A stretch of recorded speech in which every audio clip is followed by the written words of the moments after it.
sujet qui actuellement est tout à fait d'actualité, mais il faut bien voir que autant il a été imposé par les événements, il faut maintenant en tirer des conséquences et regarder aussi tous les risques qui sont associés au fait de travailler en télétravail.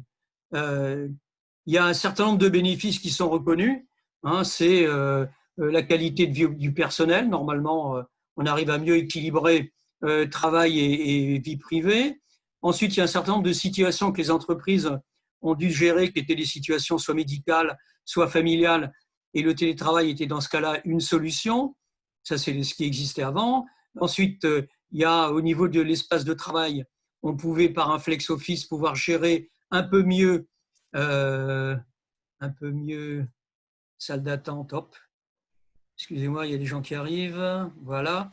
Donc, on peut mieux calibrer la surface de travail et la réduire compte tenu du télétravail. Et enfin, il y a de toute évidence des gains de productivité, ne serait-ce que parce qu'on ne fait pas de transport et que finalement on adapte ses horaires de travail en fonction de ce qu'on a à faire. Voilà. Et de ce qu'on a à faire à terme privé. Par contre,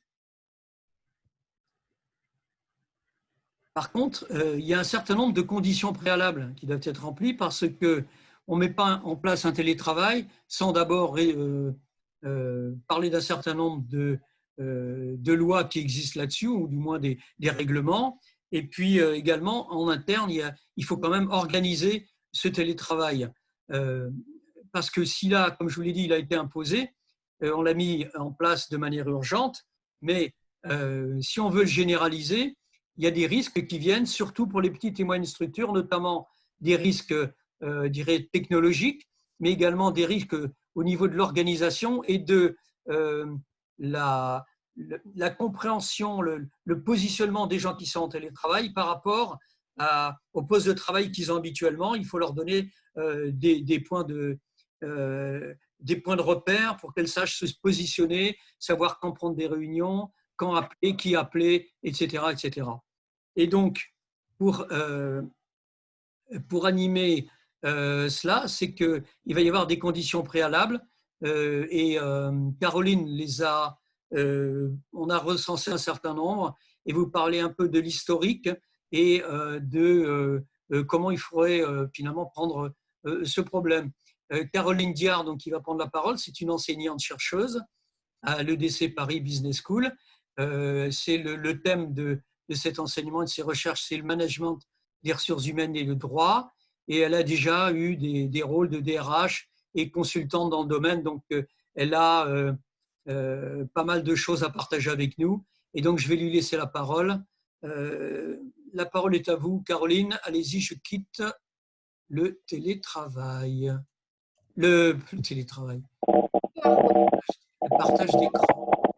Merci Henri pour cette courte présentation. Bonjour à tous et merci de participer à votre webinaire. Je suis effectivement enseignant-chercheur en management des ressources humaines et droit et je m'intéresse au télétravail depuis très longtemps puisque j'ai commencé à explorer le sujet quand j'étais étudiante et c'était en 1993. Donc j'ai un certain recul par rapport à l'évolution en fait de ce nouveau mode de travail. J'ai également coécrit un ouvrage qui a été publié en 2019 chez Duno sur la transformation digitale des ressources humaines et dans laquelle, si ça vous intéresse, vous pourrez trouver tout un chapitre entièrement dédié à la mise en œuvre en fait du télétravail. Donc, ça rejoindra un petit peu ce qu'on va voir aujourd'hui, même si aujourd'hui, je vais explorer plus particulièrement la notion de télétravail et le télétravail contraint, qui est aussi une forme de télétravail qu'on peut appeler de dégradé, puisqu'on a mis, en fait, à partir du décret du 16 mars, donc dès le lendemain, le 17 mars, on a mis 5,5 millions de salariés en télétravail. C'est-à-dire qu'on a eu, pendant la période de confinement, un quart de la population active qui s'est retrouvée du jour au lendemain dans l'urgence, sans anticipation, de façon contrainte, dans une situation de travail à la maison. Alors, les chiffres du télétravail, ils sont en ce moment en train de fleurir puisqu'on recueille tous les résultats des enquêtes qui ont été faites pendant le confinement et qui se poursuivent actuellement. Alors, avant, en fait, la période de confinement, donc les chiffres de 2019, c'était 78% des organisations qui avaient recours au télétravail régulier ou occasionnel.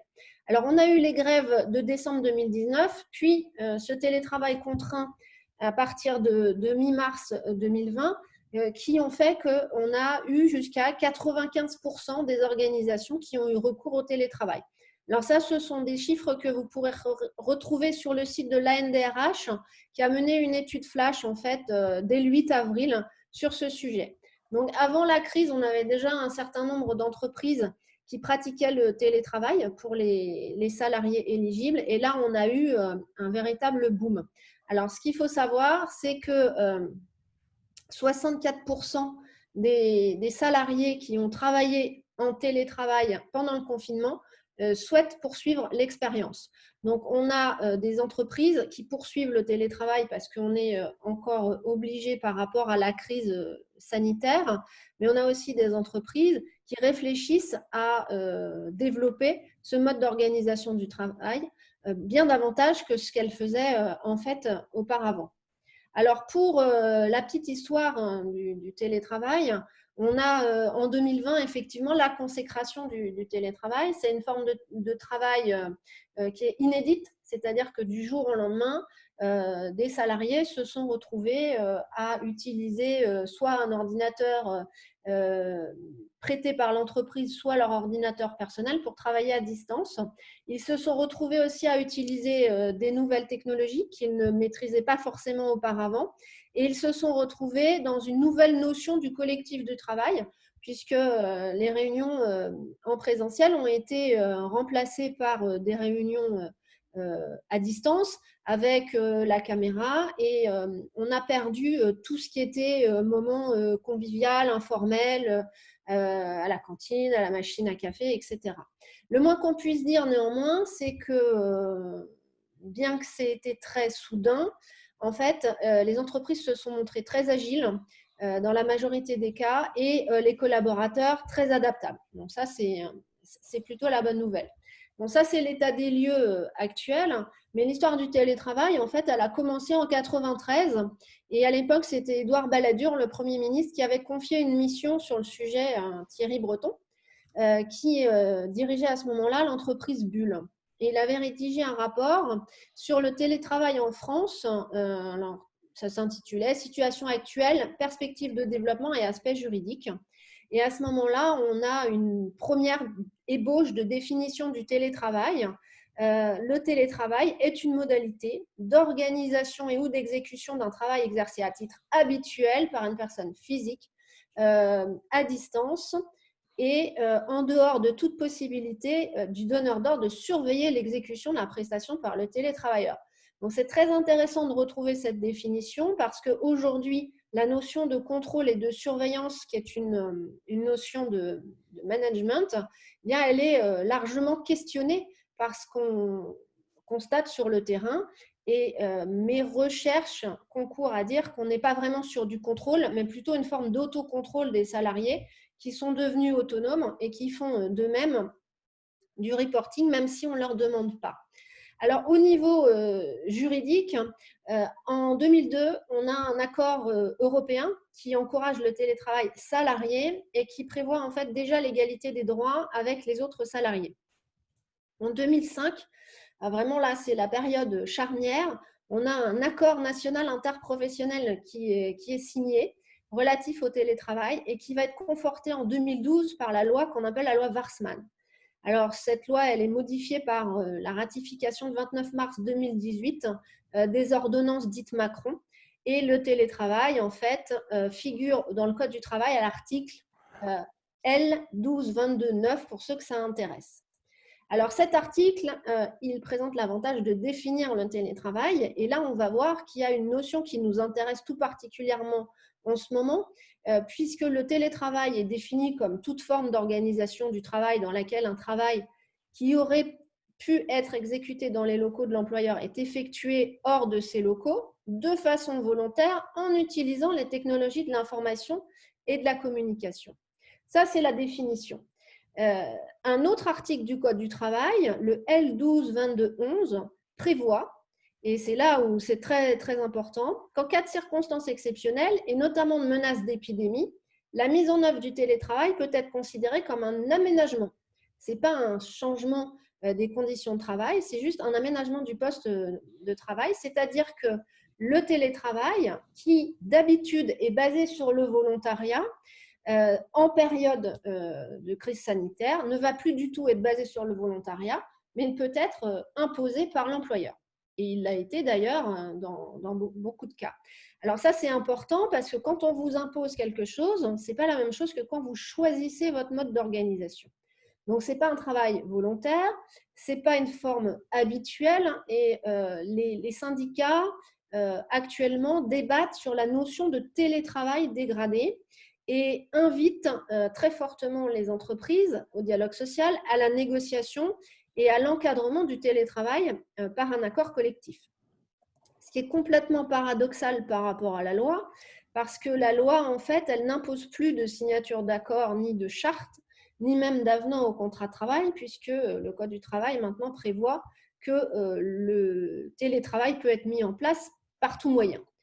Donc là, on voit un peu une sorte de contradiction qui est liée à notre contexte et à la situation d'urgence. Et on voit que les syndicats, qui ont d'ailleurs réalisé des enquêtes sur les risques psychosociaux qui concluent à du stress et à de l'angoisse des salariés, ils veulent vraiment négocier avec les entreprises pour que ce soit formalisé.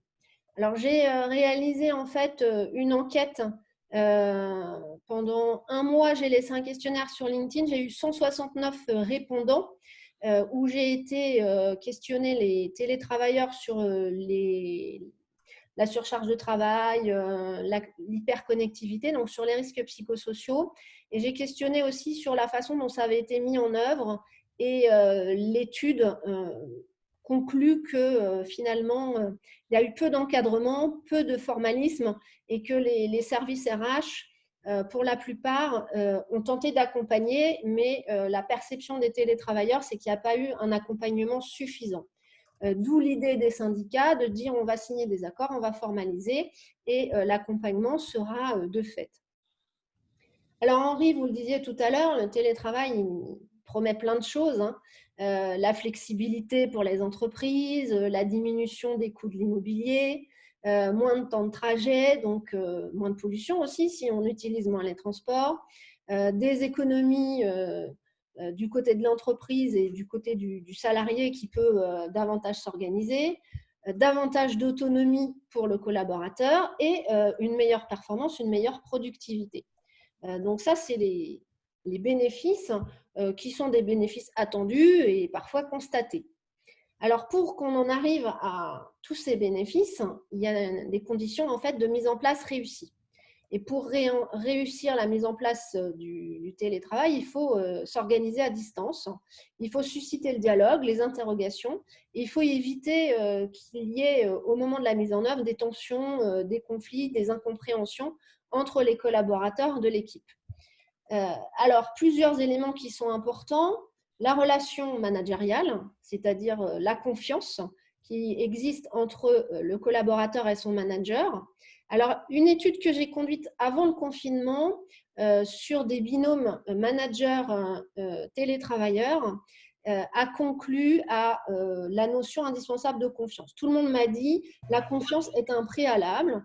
Même si des salariés sur le papier sont éligibles, on aura tendance à ne pas accéder à leur demande de télétravail s'il n'y a pas de confiance. Donc ça a été formulé.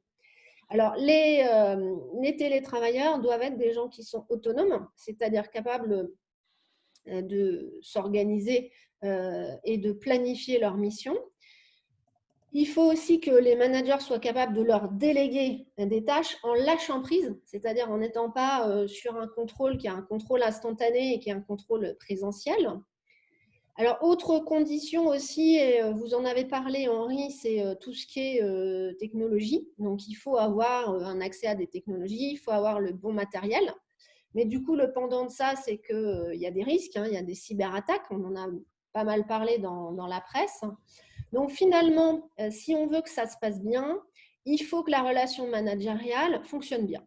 Et pour que ça fonctionne bien, l'idéal, ça serait de mettre en place des formations. Ça se fait dans certaines entreprises.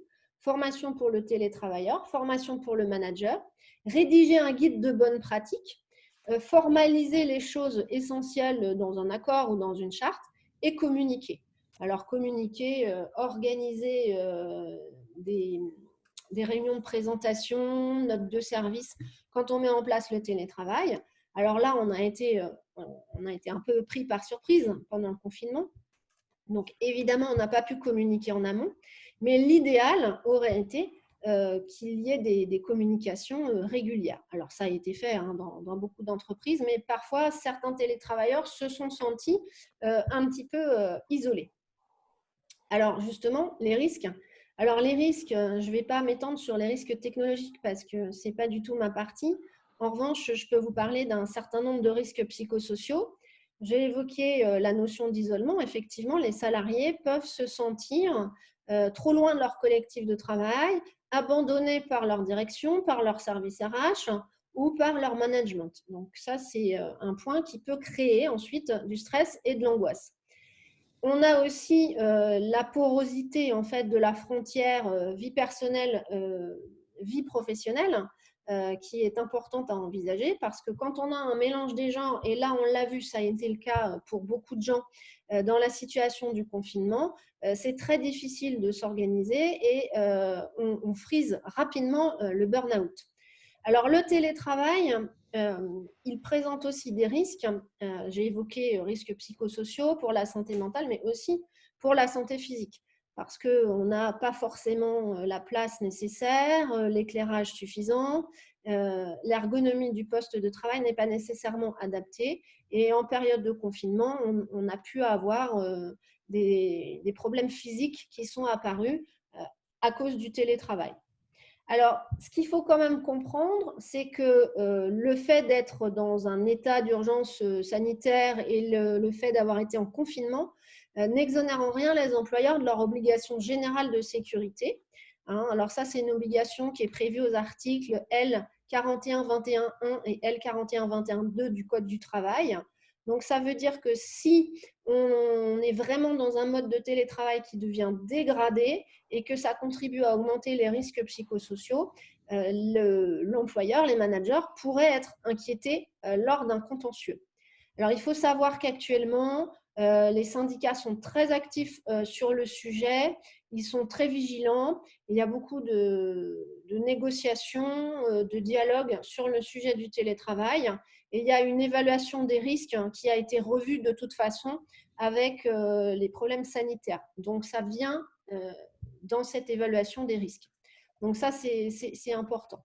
Alors, on a plusieurs études qui sont sorties juste après le confinement sur justement la dégradation des conditions de travail.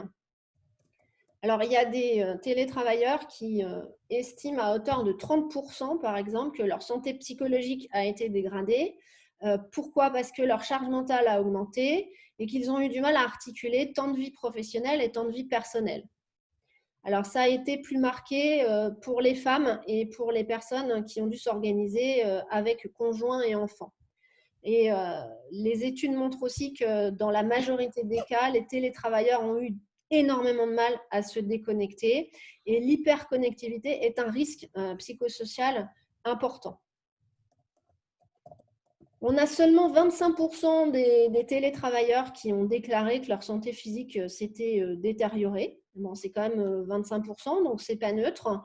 Ce qui a été essentiellement impacté, d'après les études qui sont sorties, c'est la santé mentale en fait, des salariés. Alors, on a eu cette étude que j'ai évoquée de la NDRH, qui est une étude récurrente chaque année, mais là qui du coup a été une étude flash, donc spécifique. On a une étude, un sondage Opinionway qui a été fait sur la qualité de vie au travail.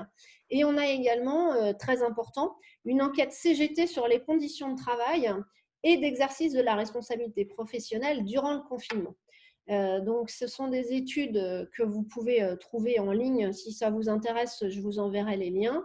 Et ces études, elles sont très intéressantes dans la mesure où elles pointe du doigt la nécessité d'être vigilant sur la relation managériale et aussi sur la relation employeur-employé, avec tous les risques que ça comporte et les contentieux qu'on pourrait avoir dans les semaines, voire les mois à venir, si des personnes développaient des maladies professionnelles à l'issue d'un télétravail en période de confinement. Alors, le télétravail, comme on le voit, hein, c'est un défi organisationnel finalement. Ça a été un enjeu d'agilité et d'adaptabilité. Semble-t-il, on a pas mal relevé ce défi, mais il est important aussi de préserver la santé des télétravailleurs. Alors, depuis le 11 mai, on n'est plus vraiment confiné, mais on garde quand même un œil sur ce qui se passe en matière de télétravail parce que beaucoup d'entreprises ont continué sur ce mode de travail. Alors, le constructeur automobile PSA, par exemple, a indiqué qu'il continuait le télétravail pour les postes qui étaient éligibles. Donc, c'est important de voir que le monde industriel s'est converti aussi en télétravail, alors que d'habitude, traditionnellement, on est sur des activités tertiaires. Alors, les défis du management, ça va être communiquer, formaliser, informer et négocier.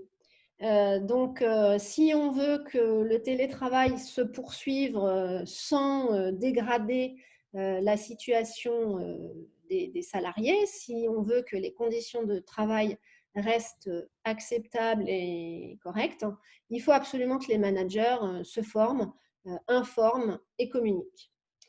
Donc voilà, c'était ce que j'avais à vous apprendre sur le télétravail et évidemment, je peux répondre à plein de questions.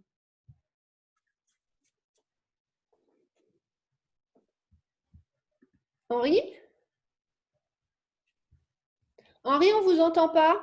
On ne vous entend pas. Je ne voulais pas perturber la présentation. Oui, Voilà. personne déjà intéressée par les études. Donc, ce que je ferai, c'est que, je ne sais pas, ou alors vous les envoyerez directement et je vous donnerai les adresses si vous voulez. Caroline. Oui, alors moi, je peux vous envoyer les liens. Je peux les mettre sur LinkedIn si ça intéresse tout le monde, mais sinon, j'envoie les liens à Henri Et moi, je les dispatche. voilà, vous dispatchez à toutes les personnes présentes aujourd'hui. C'est ce que Voilà. je ferai. D'accord, d'accord. Parce que ces études, elles sont intéressantes et puis il y en a qui sont par étapes, donc qui ne sont pas terminées encore.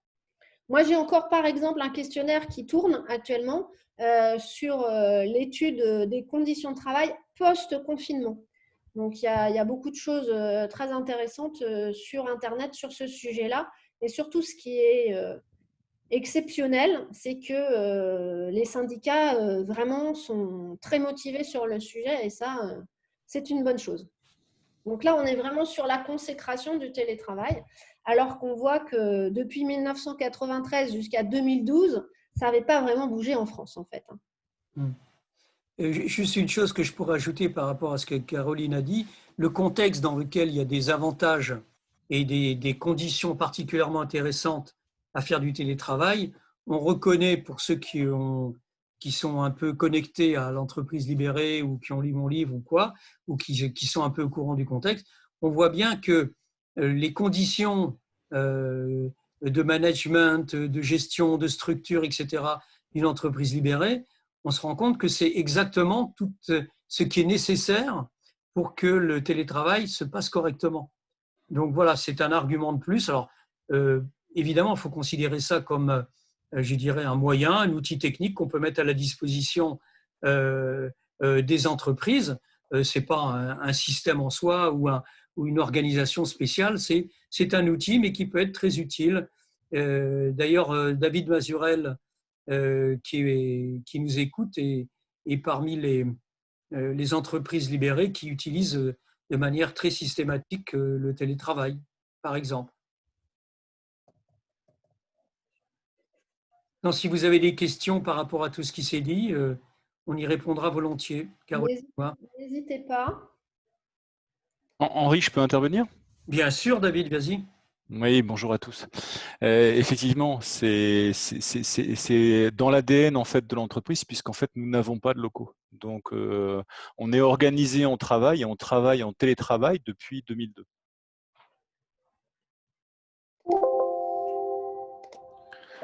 Ce qui m'intéresse de savoir aussi, c'est un peu plus avoir des informations sur.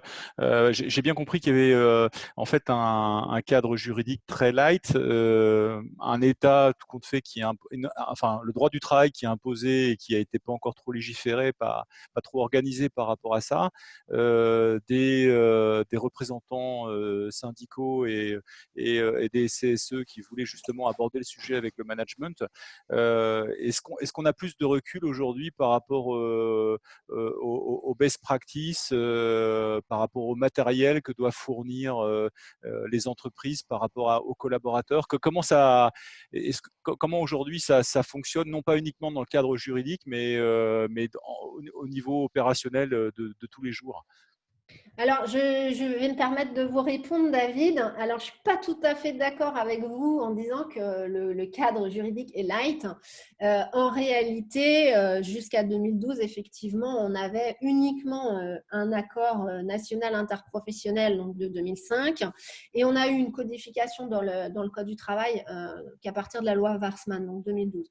Depuis, on a quand même une définition et on a un cadre. Donc ça, c'est plutôt une bonne nouvelle. Alors, il faut savoir que ce cadre a été allégé avec les ordonnances Macron de 2017. Alors, ces ordonnances, elles ont été ratifiées qu'en mars 2018. Donc, ça prend toujours un peu de temps avec les lois de ratification. Et là, en fait, on a voulu le boom du télétravail, finalement, puisqu'on a écrit qu'on n'avait plus besoin de formalisme.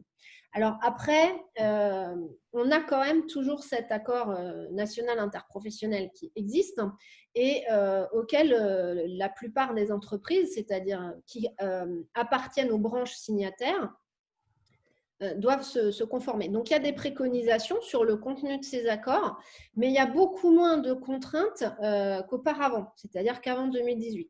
C'est-à-dire qu'aujourd'hui, la participation aux frais n'est plus une obligation. Ok. C'est-à-dire qu'on a voulu libérer l'employeur de plein de contraintes, alors contraintes techniques, organisationnelles, financières essentiellement, pour vraiment libérer ce télétravail. Et on a bien expliqué aux employeurs que le télétravail, il pouvait être régulier, c'est-à-dire que voilà, le vendredi, je suis à la maison, ou alors occasionnel. Donc, une grève RATP, on est sur du télétravail occasionnel. Là, sur l'épidémie, on a été sur une forme de télétravail occasionnel. Et on voit bien que le Code du travail prévoyait en fait la notion de circonstances exceptionnelles et notamment d'épidémie. Donc, le cadre juridique, pour le coup, il est quand même là. Alors, effectivement, il peut vous paraître light parce qu'il a simplifié les mais il a quand même le gros avantage d'exister. Au début du télétravail, dans les années 90, il n'y avait rien, il y avait un vide juridique. Et quand on discutait avec les éminents spécialistes de l'époque en droit du travail, ils nous disaient, ben voilà, on est obligé de construire pas à pas à partir de l'existant et d'adapter à une notion de travail à distance. Je me permets juste de poser une question. Julien Langlois, du coup, je travaille avec David Mazurel pour la société DMI. Avec le recul, ça fait 5 ans maintenant que je fais du télétravail et j'ai quand même l'impression que tout ce qui a été mis en place en télétravail, que ce soit sur mes recherches Internet ou recherches de texte ou autre, ça concerne principalement tous les télétravailleurs, mais ponctuels, du genre 2 jours par semaine et 3 jours sur site. C'est peut-être une impression. Je ne sais pas si… Alors, les statistiques, elles sont de 6 jours de télétravail par mois en moyenne. Ça veut dire qu'on a des salariés qui sont sur site entre 3 et 4 jours par semaine. D'accord. Mais pour les salariés, du coup, qui sont à 100% chez eux? Oui. Alors, on a des salariés qui sont à 100% chez eux, mais ce n'est pas la majorité en fait, des télétravailleurs. Il faut que ce soit vraiment des professions qui s'y prêtent. Alors, il y a des professions comme le conseil où on peut très bien travailler à 100% chez eux. Et ça ne change rien au problème juridique. Après, ce qui change, c'est qu'il n'y a plus le lien. Le lien social, il faut absolument le maintenir avec des réunions virtuelles. C'est ça qui change. Ça change quand même, Caroline, dans le sens où il y a une notion de risque au travail, il y a une notion d'environnement de travail. Jusqu'aujourd'hui, où on positionne le curseur au niveau de la fourniture du matériel? Est-ce que c'est exclusivement la sécurité, le matériel informatique? Est-ce que ça concerne le mobilier? Vous voyez, c'est l'aménagement d'une salle, la prise en charge de l'électricité, du chauffage, voilà, de l'espace, du mètre carré. Est-ce que finalement on doit le faire à la logique où aujourd'hui chez DMI on travaille dans l'informatique, donc il nous faut forcément un ordinateur et un écran et peut-être 2 écrans pour le confort.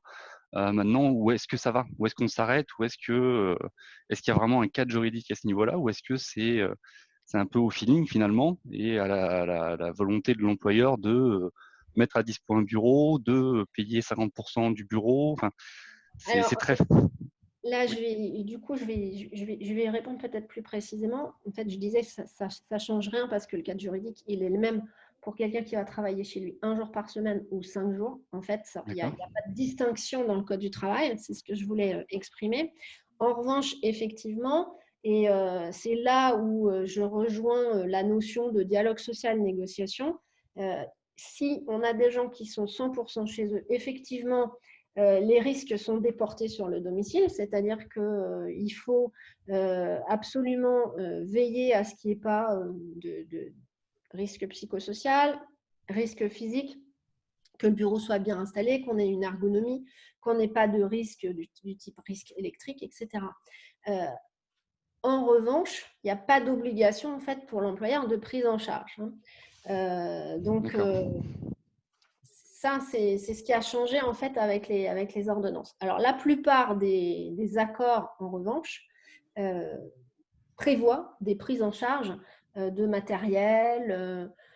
Ça peut aller même jusqu'à un prorata de loyer, ça peut être un prorata de facture d'électricité. Alors, il y a des entreprises qui font des forfaits. Donc là, finalement, tout l'intérêt aujourd'hui et tout l'enjeu, ça va être de négocier sur les moyens qu'on met à disposition d'un télétravailleur. Et effectivement, si on envisage quelqu'un qui est 100% chez lui, on n'envisage pas vraiment de ne pas lui laisser du matériel de l'entreprise. Enfin, à un moment donné, il faut qu'il y ait une logique. Bonjour, Olivia Bonny. Donc moi, je suis architecte d'intérieur. Je travaille sur l'environnement du travail. J'avais juste une question. Comment l'employeur s'assure justement que ces conditions-là soient respectées? Qu'est-ce qui le couvre en fait auprès de l'employeur et auprès de la loi qu'il a bien mis toutes les conditions nécessaires pour qu'il n'y ait pas de risques psychosociaux, de santé, etc. Alors, c'est à l'employeur, en fait, de s'assurer de la prévention des risques. Ce n'est pas le salarié qui est responsable de ça. Donc ça, c'est déjà un premier point à préciser. Alors, l'employeur, lui, effectivement, il est de son ressort de prévoir des garde-fous.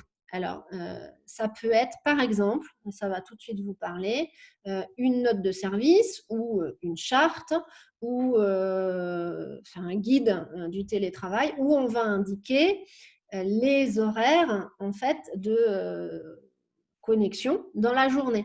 Et on va expliquer que le télétravailleur, au même titre qu'un salarié, doit respecter les amplitudes horaires, doit respecter un certain délai entre la fin du travail le soir et le lendemain matin.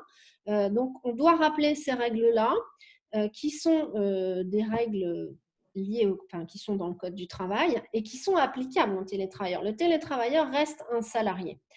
Après, la notion d'aller vérifier que l'ergonomie du poste de travail est la bonne, il y a peu d'employeurs qui, à mon avis, le font. Après, ce qui se fait, c'est les certificats de conformité électrique. Ils sont demandés aux télétravailleurs. Alors, il y a des employeurs également qui le font bien et on peut leur dire bravo, c'est qu'ils demandent aussi les attestations d'assurance pour le télétravail. Alors tout ça, ça a quand même bien changé avec les ordonnances Macron que j'évoquais tout à l'heure, puisque aujourd'hui, quand on a un accident du travail chez soi, le jour où on est en télétravail, c'est présumé être un accident du travail. Vous imaginez les contentieux potentiels qu'on va avoir derrière. Là, on a peu de recul encore, mais on peut avoir finalement des salariés qui vont dire oui, mais alors moi, voilà, j'étais en télétravail, il m'est arrivé ça entre ma cuisine et mon salon et ça sera supposé être un accident du travail. Alors, quand on fait une déclaration d'accident du travail, vous savez qu'après, c'est pas forcément accepté par la CPAM. Hein, et dans pas mal de cas, c'est pas reconnu vraiment comme accident du travail. Mais en tout cas, au départ, il faut faire la déclaration. Voilà. Donc, c'est un peu, c'est un peu la contrainte, effectivement. C'est de dire que finalement, le risque se déplace au domicile du salarié. Alors, il y a un document qui est important, c'est le document unique d'évaluation des risques, qui doit prévoir justement des choses concernant le télétravail si on veut faire bien les choses. Et le télétravail fait l'objet de négociations, dans les négociations obligatoires, dans le cadre de la qualité de vie au travail. Donc, c'est un sujet qui est débattu avec les représentants du personnel. Caroline, ce que je sais également, c'est qu'il y a des entreprises où il y a des visites de sites pour s'assurer que l'environnement est correct avec un certain nombre de conditions et de règles imposées par l'entreprise pour s'assurer que l'environnement est correct, environnement de travail. Ce que je vous propose, c'est quand même de reprendre, parce qu'il y a des gens qui ont posé des questions depuis un moment, Oui. de reprendre dans l'ordre. Donc, quand on a parlé des aspects juridiques, quelqu'un a dit oui, mais il ne faudrait pas construire une usine à gaz juridique car ça entraînerait des litiges qui rendraient le télétravail contre-productif. Oui, c'est la raison pour laquelle les ordonnances Macron ont simplifié la mise en œuvre en fait, et le déploiement du télétravail. D'accord. Question suivante. Pensez-vous utile de réfléchir à une box de bienvenue pour les nouveaux salariés, Oui. bonnes Oui. pratiques, etc. Ouais, non, c'est vraiment. J'ai évoqué le guide effectivement du télétravailleur. Alors, les entreprises qui sont très structurées, qui ont quelqu'un qui s'occupe du télétravail au service RH. Moi, j'ai discuté avec des personnes dans des services RH qui effectivement avaient mis en place des guides et qui en étaient très contents parce que ça permet d'avoir effectivement des process à suivre, les numéros utiles, par exemple le numéro de la médecine du travail, voilà. Ensuite, il y a une question, pensez-vous, toujours avec la même personne, pensez-vous que les entreprises qui feront des réductions des coûts immobiliers investiront davantage dans l'équipement chez le salarié? C'est David qui pose cette question. Si vous n'avez pas de locaux, comment organisez-vous les espaces de travail chez les salariés? Ça, on l'a vu.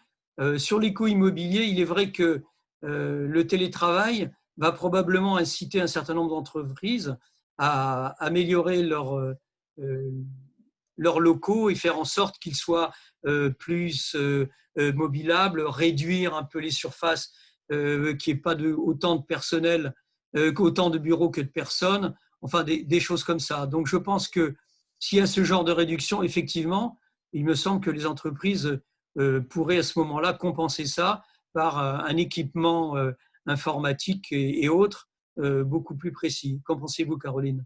Alors, ce qui va se passer, c'est que si on va à l'extrême et que les entreprises réduisent effectivement leur surface de bureau, on va avoir recours à des espaces de coworking et on va être vraiment dans du flex office.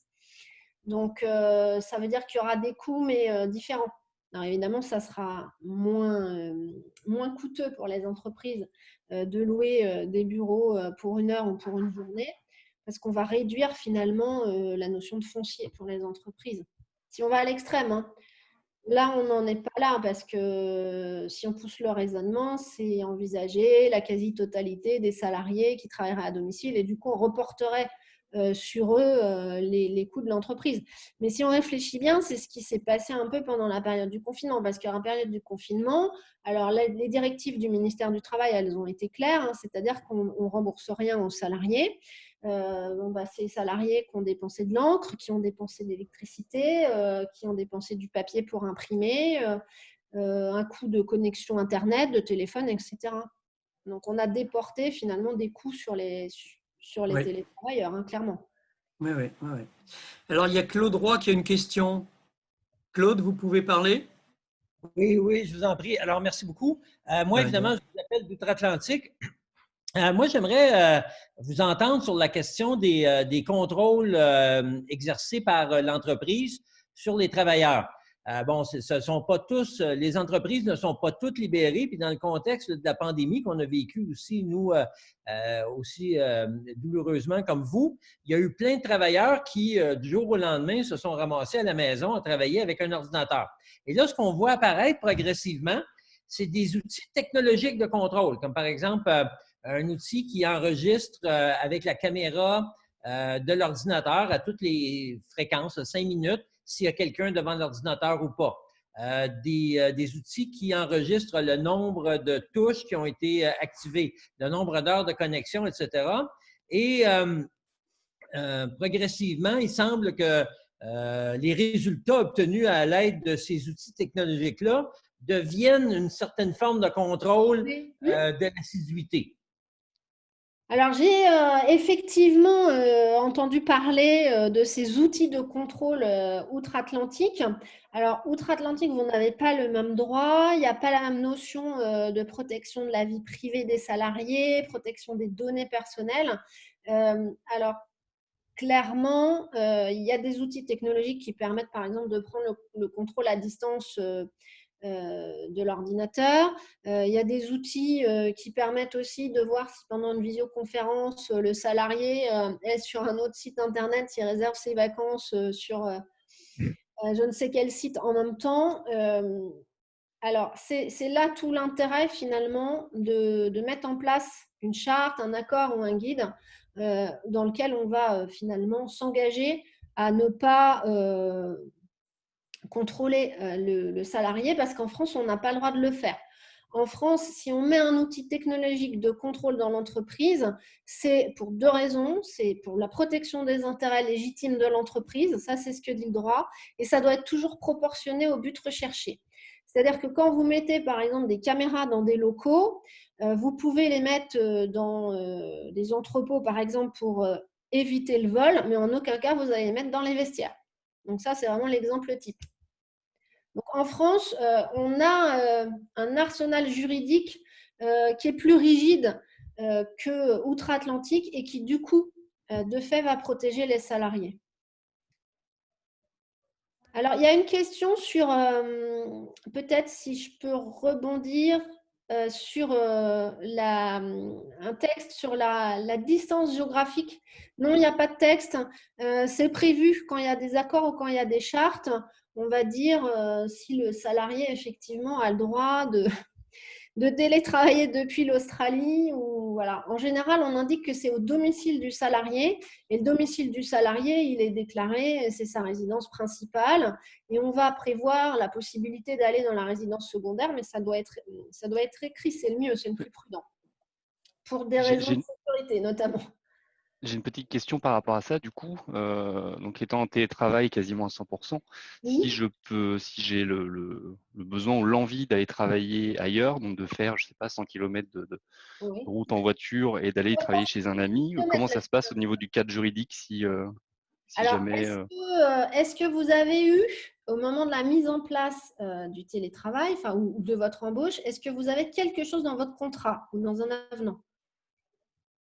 Là-dessus, je crois pas, mais David me confirmera, parce que c'est lui qui rédige les contrats. C'est ça parce que finalement, le périmètre, là, pour le coup, si on a indiqué que vous travaillez depuis votre domicile, on a donné l'adresse du domicile en général. Du coup, ça veut dire que si vous vous déplacez… Non, mais non. En fait, quand on dit libéré, et Henri ne va pas me contredire, on parle d'entreprise libérée, c'est aussi libéré des contraintes géographiques. Oui, absolument. Donc, nous, volontairement, au niveau des contrats de travail, on a mis des… On n'a rien mis, on a juste mis vous serez basé en région, par exemple, parce que ça intéresse les gens si jamais ils déménagent, pour éviter de faire des avenants et de faire faire une usine à gaz au niveau administratif après derrière, si on commence à faire ça. Donc non, aujourd'hui, il n'y a pas de… Je pense que la question, c'était plus par rapport au niveau risque, c'est ça, Julien? Oui, c'est ça, oui. Niveau accident de travail ou pas.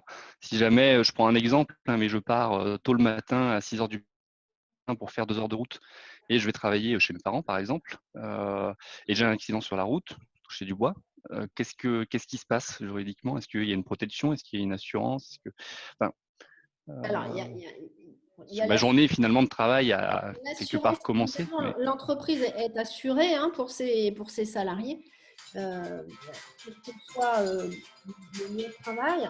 En revanche, la difficulté va être si on avait un contentieux, c'est-à-dire qu'il vous arrive un accident, vous allez dire, moi j'étais en télétravail, c'est donc un accident du travail, vous allez appliquer les choses à la lettre, et Oui. votre employeur va dire, ah oui, mais moi je ne savais pas que vous utilisiez votre voiture pour vous déplacer pendant la période de télétravail en dehors de votre domicile. Et ça pourrait être recevable devant un juge. Parce que D'accord. du coup, on n'a rien de clair, on n'a rien de défini. D'accord, ok. Alors, l'idéal serait effectivement du coup d'écrire. Alors, c'est très contradictoire parce que la loi ne nous oblige plus à écrire quoi que ce soit, mais on se rend compte finalement sur des points de détail qui n'en sont pas comme ça, que c'est mieux de cadrer. Ouais. Alors, on pourrait écrire que le salarié est en télétravail, il exercera donc ses missions à distance. On met les horaires indicatifs, les plages horaires, on met les conseils sur la déconnexion et puis on va indiquer le salarié pourra exercer ses missions en tout lieu ou alors en France métropolitaine, etc. Et là, D'accord. voilà. Évidemment, c'est souvent la question qui revient, vu qu'on est en télétravail et qu'on parle d'entreprise libérée. Qu'est-ce qui se passe justement aussi, sans parler de voiture, qu'est-ce qui se passe si je veux prendre rendez-vous chez le coiffeur à 11 h? C'est un peu la tendance en ce moment. Et que sur la route, jusqu'à chez le coiffeur, il m'arrive quelque chose. Je suis en télétravail, mais je suis plus dans mon bureau, à domicile. Votre employeur va faire la déclaration d'accident du travail. Il mettra des réserves, forcément. Et après, au niveau de la CPAM, ils vont faire une étude du dossier. Ils vont dire, vous faisiez quoi? J'allais chez le coiffeur. Monsieur, voilà, ce n'est pas un accident du travail. Donc, vous serez couvert par votre assurance personnelle, mais en aucun cas, la sécurité sociale n'aura à indemniser au titre d'un accident du travail. D'accord. Voilà. J'ai une question. Merci. Aujourd'hui, par exemple, mon entreprise nous a communiqué des recommandations pour bien travailler à la maison, mais après, il ne peut pas vérifier que cela est bien fait. Est-ce que des numéros directs, par exemple, rejoindre le médecin du travail, par exemple, que le travailleur peut contacter pour des questions ou conseils? Alors, tout ce qui est médecine du travail, inspection du travail, c'est ce qu'on appelle de l'affichage obligatoire. Donc, c'est des informations qui doivent être données aux salariés. Si le salarié est jamais physiquement dans l'entreprise, on doit mettre ce genre d'informations sur l'intranet au moins. Ça fait partie de l'affichage obligatoire. Donc, si on ne peut pas accéder à un panneau d'affichage, il faut que l'employeur le prévoie parce que pour le coup, il se mettrait en tort. Le numéro de téléphone de l'inspection du travail, l'adresse de l'inspection du travail, ça fait partie de l'affichage obligatoire. OK. Voilà. Est-ce qu'il y a d'autres questions?